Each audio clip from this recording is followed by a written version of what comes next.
Hello friends, conceptual classes में आप लोगों का स्वागत है। मैं जितेंद्र कुमार आप लोगों का स्वागत करता हूं।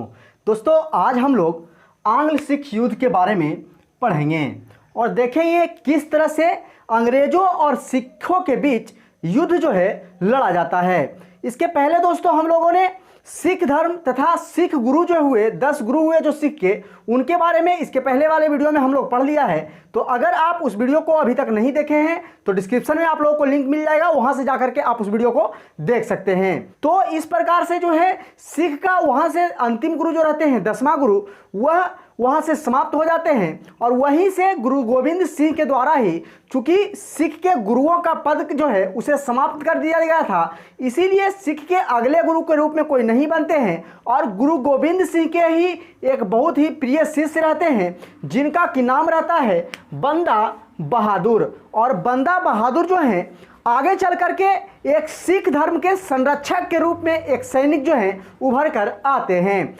चूंकि सिख के गुरुओं का पद जो है दोस्तों वह गुरु गोविंद सिंह के द्वारा ही समाप्त कर दिया गया था, इसीलिए अगले बार कोई गुरु नहीं बनते हैं और बंदा बहादुर जो है वह सिख धर्म के संरक्षक के रूप में उभर कर आते हैं। तो चलिए पढ़ते हैं हम लोग बंदा बहादुर के बारे में।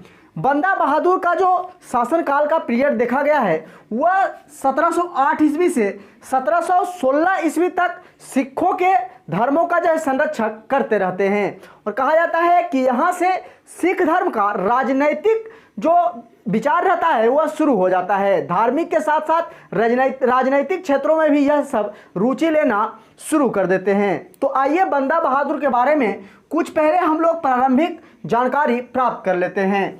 तो बंदा बहादुर के जन्म जो हुई थी वह 16 अक्टूबर 1670 ईस्वी में राजौली में हुई थी। याद रखिएगा दोस्तों, 16 अक्टूबर 1670 ईस्वी में इनका जो जन्म है वह राजौरी में हुआ था। तो इनकी जन्म को आप याद रखिएगा, जबकि इनकी मृत्यु जो है वह 16 जून 1716 ईस्वी में दिल्ली में कर दी जाती है। तो आइए देखते हैं कि इनकी मृत्यु किस तरह से होती है और अपने शासनकाल में इन्होंने क्या क्या किया है। तो सारी जानकारी को हम लोग देखते हैं। तो जन्म और मृत्यु का डेट आप याद रख सकते हैं दोस्तों। जन्म राजौरी में हुआ था जबकि इनकी मृत्यु जो है वह दिल्ली में होती है। इनका बचपन का नाम जो था, जब यह गुरु गोविंद सिंह के पास, सिख के जो 10वें गुरु रहते हैं उनके पास जब यह रह रहे होते हैं, तो उनका बचपन का जो नाम रहता है वह लक्ष्मण देव रहता है। बचपन के नाम से क्वेश्चन इनका पूछा जाता है दोस्तों। तो बचपन के नाम को आप याद रखिएगा। क्वेश्चन इस तरह से बनाकर पूछा जाता है कि बंदा बहादुर के बचपन का नाम क्या था। तो बंदा बहादुर का बचपन का नाम लक्ष्मण देव था। तो इसे आप याद रखिएगा। गुरु गोविंद सिंह के द्वारा ही इनका नाम जो है बंदा बहादुर रखा गया था, चूंकि यह एक बहुत ही कुशल सैनिक के रूप में और बहुत ही अच्छे युद्ध कला इनके पास होती है और इसी कारण जो है गुरु गोविंद सिंह के द्वारा इनकी नाम जो है बंदा बहादुर रख दी जाती है। तो इस तरह से लक्ष्मण देव जो है वह बंदा बहादुर बन जाते हैं। अब आइए जानते हैं इनके बारे में। कहा जाता है कि सिख धर्म को बचाने के क्रम में बंदा बहादुर ने मुगलों से कई युद्ध लड़े। चूंकि हम लोगों ने देखा, जब सिख धर्म हम लोग पढ़ रहे थे तो उस समय हम लोगों ने देखा कि 2 सिख गुरुओं को, गुरु अर्जुन देव और 9वें गुरु जो रहते हैं गुरु तेग बहादुर, उनकी हत्या जो है मुगल शासकों के द्वारा कर दी जाती है। जहां गुरु अर्जुन देव की हत्या जो है जहांगीर के द्वारा की जाती है, वहीं गुरु तेग बहादुर की हत्या जो है औरंगजेब के द्वारा फांसी की सजा देकर के जो है कर दी जाती है। तो इस प्रकार से मुगलों और सिखों में जो है शुरू से ही अनबन चलते रहती है और इसी क्रम में जब बंदा बहादुर एक सिख धर्म के सेनापति के रूप में उभर कर आते हैं, तो यह मुगलों से जो है सिख धर्म को बचाने के क्रम में कई युद्ध लड़ते हैं। तो यह भी आप याद रखिएगा। अंत में जो है दोस्तों बंदा बहादुर की मृत्यु जो है वह 16 जून 1716 ईस्वी में उत्तर मुगल काल के एक शासक रहते हैं फर्रुखसियर, जिनका कि नाम आप सुने होंगे, और इसी फर्रुखसियर के द्वारा जो है फांसी की सजा बंदा बहादुर को दे दी जाती है और फांसी के सजा के कारण ही इनकी मृत्यु हो जाती है। जो उत्तर मुगल काल के शासक रहते हैं फर्रुखसियर, उनके द्वारा इन्हें फांसी की सजा दे दी जाती है। उत्तर मुगल काल की वीडियो दोस्तों या फिर मध्यकालीन की इतिहास की अगर बात करें तो मध्यकालीन इतिहास का वीडियो भी हम लोग पूरा पढ़ लिए हैं। तो अगर आप लोग मध्यकालीन इतिहास के वीडियो को नहीं देखे हैं तो प्लेलिस्ट में आप मध्यकालीन इतिहास के वीडियो को जाकर के देख सकते हैं। प्लेलिस्ट में आपको सारी वीडियो मिल जाएगी। तो इस प्रकार से 16 जून 1716 ईस्वी को बंदा बहादुर की हत्या जो है फर्रुखसियर के द्वारा फांसी की सजा देकर कर दी जाती है। जब इनकी बंदा बहादुर की जब मृत्यु हो जाती है तो सिख धर्म जो है किसी तरह से जो सिख शासक है आते हैं, फिर छोटे छोटे शासक बनते हैं कई, और उसी तरह से जो है सिख का धीरे धीरे विकास होते रहता है। लेकिन उतना पूर्ण रूपेण विकास अच्छे क्षेत्रों पर फैलाव जो है सिख धर्म का नहीं हो पाता है। बंदा बहादुर के मृत्यु के बाद सिख धर्म जो है कई वर्षों तक जो है ऐसे ही टूटे फूटे रूप में चलते रहती है। और एक समय ऐसा आता है जिस समय जो है सिख धर्म को अपना विस्तार करने का मौका मिल जाता है, और वह समय होता है दोस्तों पानीपत का तृतीय युद्ध। पानीपत का तृतीय युद्ध जब अहमद शाह अब्दाली जो कि ईरान के क्षेत्र से आते हैं और मराठा जो कि यहाँ पे आप देख सकते हैं दोस्तों, इनका हम लोग इस मैप के माध्यम से देखते हैं, जो अहमद शाह अब्दाली रहते हैं वह इधर ईरान के क्षेत्रों से आते हैं। और ईरान के क्षेत्रों से आकर के यहाँ जो आप लोग देखे थे कि यहाँ जो मराठाओं का राज्य था, यहाँ मराठा रह रहे थे, तो इन मराठाओं को अहमद शाह अब्दाली के द्वारा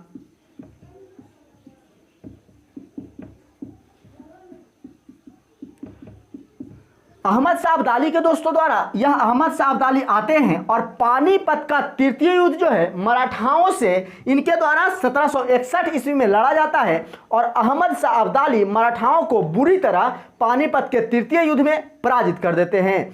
और मराठाओं को तृतीय युद्ध में पराजित करने के कारण मराठाओं की जो शक्ति रहती है, उभरती हुई शक्ति, वह यहाँ से विलुप्त होने लगती है और मराठा शासक जो है वह कमजोर पड़ने लगते हैं। और अहमद शाह अब्दाली यहाँ से मराठाओं को हराने के बाद कुछ जो धन रहता है यहाँ से लूटते हैं और लूटने के बाद पुनः यह ईरान वापस चले जाते हैं। तो इस प्रकार से यहाँ जो पंजाब के क्षेत्रों में सिख धर्म जो उभर रहा था, चल रहा था धीरे धीरे, इसे यहाँ पे एक जो है उभरने का मौका मिल जाता है, क्योंकि मराठा भी यहाँ कमजोर हो चुके थे। और दूसरे क्षेत्रों में जहाँ आप देखेंगे, यहाँ दिल्ली के क्षेत्रों में मुगल शासकों के द्वारा जहाँ शासन किया जा रहा था, वही जो है चूंकि पानीपत का तृतीय युद्ध जो है 1761 ईस्वी में लड़ा गया है, वही मुगलों को जो है अंग्रेजों के द्वारा 1757 की पलासी का युद्ध लड़के यहाँ बंगाल के क्षेत्रों में जो है दोस्तों जीत हासिल कर ली जाती है। और यहाँ से जो है मुगल काल के जो शासक रहते हैं उनका भी अस्तित्व अंग्रेजों के द्वारा कहीं ना कहीं धीरे धीरे समाप्त कर दिया जाता है। और अंग्रेज भी यहाँ पे अंग्रेज जो है यहाँ पे मुगलों पे हावी हो जाते हैं और मुगल भी जो है यहाँ कमजोर धीरे धीरे पड़ने लगते हैं। और इस बीच में जो है फायदा जो है यहाँ सिख धर्म को मिल जाती है। और यहाँ सिख धर्म जो कि पंजाब के क्षेत्रों में अपना जड़ जमा चुके थे, वहाँ पे एक शासक उभर के आते हैं। पहले वहाँ पे दोस्तों वहाँ का जो पंजाब का क्षेत्र रहता है, जब यहाँ अंग्रेजों के द्वारा यहाँ मुगलों को हराया जाता है और अहमद शाह अब्दाली के द्वारा आकर यहाँ मराठाओं को हराया जाता है, तब यहाँ जो सिख धर्म है जो पंजाब का क्षेत्र रहता है वह 12 क्षेत्रों में बट जाता है। यह जो है दोस्तों 12 मिसल में बढ़ जाता है। इसे मिसल भी कहा गया है, या इसे आप प्रांत भी या क्षेत्र भी कह सकते हैं। तो इधर जब अंग्रेज मुगलों को यहाँ परास्त करते हैं, उत्तर मुगल काल के जो शासक रहता है उन्हें समाप्त करते हैं, तो वहीं अहमद शाह अब्दाली के द्वारा यहाँ मराठाओं की शक्ति को कमजोर कर दिया जाता है। तो वहीं जब पंजाब 12 मिसलों में बढ़ जाती है, तो वहाँ से कुछ एक दो प्रमुख मिसल रहे हैं, एक दो प्रमुख क्षेत्र रहे हैं, जहाँ से जो है कुछ सैनिक उभर के आते हैं, सिख धर्म के सेनानायक उभर के आते हैं और सिख धर्म को यहाँ से फिर थोड़ा बहुत विस्तार करते हैं। तो आइए जानते हैं उसके बारे में। उसमें से दोस्तों सुकरचकिया और भंगी 2 मिसल जो है महत्वपूर्ण है। नाम याद रखिएगा आप, सुकरचकिया और भंगी मिसल, यानी कि सुकरचकिया क्षेत्र और भंगी क्षेत्र, 2 क्षेत्र जो है पंजाब के क्षेत्रों का प्रमुख रहता है। और उसी में से सुकरचकिया क्षेत्र से एक राजा कह सकते हैं आप या फिर एक शासक कह सकते हैं, वह उभर कर आते हैं जिनका नाम होता है रंजीत सिंह। और यहीं से जो है दोस्तों सिख के सेनानायक के रूप में रंजीत सिंह जो है उभर कर आते हैं। सुकरचकिया मिसल से रंजीत सिंह बिलोंग करते थे, तो यह भी आप याद रखिएगा, रंजीत सिंह सुकरचकिया मिसल के थे। तो आइए रंजीत सिंह के बारे में जानते हैं कि जब पंजाब के क्षेत्रों में सुकरचकिया वंश के रंजीत सिंह उभर कर आते हैं तो इनके द्वारा सिखों का कितना विस्तार किया गया है, इनके बारे में हम लोग सारी चीजें डिटेल से जानते हैं। इनके अगर पहले जन्म की बात करें तो रंजीत सिंह का जन्म जो है वह 13 नवंबर 1780 ईस्वी में होता है। इनके पिता का नाम महासिंह रहता है तथा कहा जाता है कि इनका पिता की जब मृत्यु होती है तो मात्र 12 वर्ष की आयु में भी ही यह गद्दी पे बैठते रहते हैं। और 12 वर्ष की आयु में मात्र यह सुकरचकिया क्षेत्र के जो हैं शासक के रूप में उभर कर आते हैं। जब यह शासक बनते हैं सुकरचकिया क्षेत्र के तो कहा जाता है कि इस पंजाब के क्षेत्रों के बगल में ही अफगान एक शासक रहता था जिसका नाम था जमन शाह, और जमन शाह से इनकी युद्ध की स्थिति बन जाती है। चूंकि इस जो अफगान शासक रहते हैं अमन शाह, वह चाहते हैं कि यहाँ चूंकि अंग्रेजों को द्वारा मुगलों को परास्त किया गया तो यह क्षेत्र भी कमजोर पड़ गया, और अहमद शाह अब्दाली के द्वारा यहाँ मराठाओं को भी परास्त कर दिया गया था तो यह क्षेत्र भी कमजोर हो जाता है। तो इसमें चाहते हैं जमन शाह कि हम यहाँ से आक्रमण करके पंजाब का जो क्षेत्र रहता है उसे अपने कब्जे में कर लें, लेकिन उन्हें रंजीत सिंह से सामना करना पड़ता है। और कहा जाता है कि रंजीत सिंह एक बहुत ही शक्तिशाली योद्धा के रूप में जाने जाते थे, और यह जो जमन शाह रहते हैं उन्हें खदेड़ कर लाहौर की क्षेत्रों तक, जो कि वर्तमान में पाकिस्तान में पड़ता है, उस लाहौर के क्षेत्रों तक जो है जमन शाह को खदेड़ देते हैं। और कहा जाता है कि खदेड़ कर लाहौर के क्षेत्रों पर उनके द्वारा अधिकार कर लिया जाता है। तो लाहौर के क्षेत्रों पर जो है रंजीत सिंह जमन शाह को खदेड़कर उन क्षेत्रों पे अधिकार कर लेते हैं।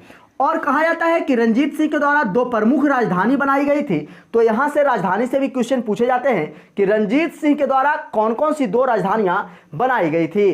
तो रंजीत सिंह के द्वारा जो राजनीतिक राजधानी बनाई गई थी, राजनीतिक राजधानी वह लाहौर थी, और अगर धार्मिक राजधानी की बात करें तो वह अमृतसर थी, क्योंकि अमृतसर जो था दोस्तों वह सिखों का पहले से ही पवित्र स्थल माना जा रहा था। वहां स्वर्ण मंदिर का भी निर्माण करवाया गया था, तो इसीलिए वह अपना धार्मिक राजधानी जो है वह अमृतसर में बनाते हैं। तो यहां से क्वेश्चन आप याद रखिएगा कि रंजीत सिंह के द्वारा राजनीतिक राजधानी जो है लाहौर बनाई गई थी, जबकि धार्मिक राजधानी अमृतसर में बनाई गई थी। तो इसे आप याद रखिएगा। और रंजीत सिंह के समय में ही एक घटना होती है कि उनके समय में एक ईरान के ही शासक कह सकते हैं या फिर ईरान के ही व्यक्ति कहते हैं, उसका नाम होता है शाह शुजा। इनका नाम आप जानते होंगे दोस्तों, यह पहले भी मध्यकालीन इतिहास में आ चुका है।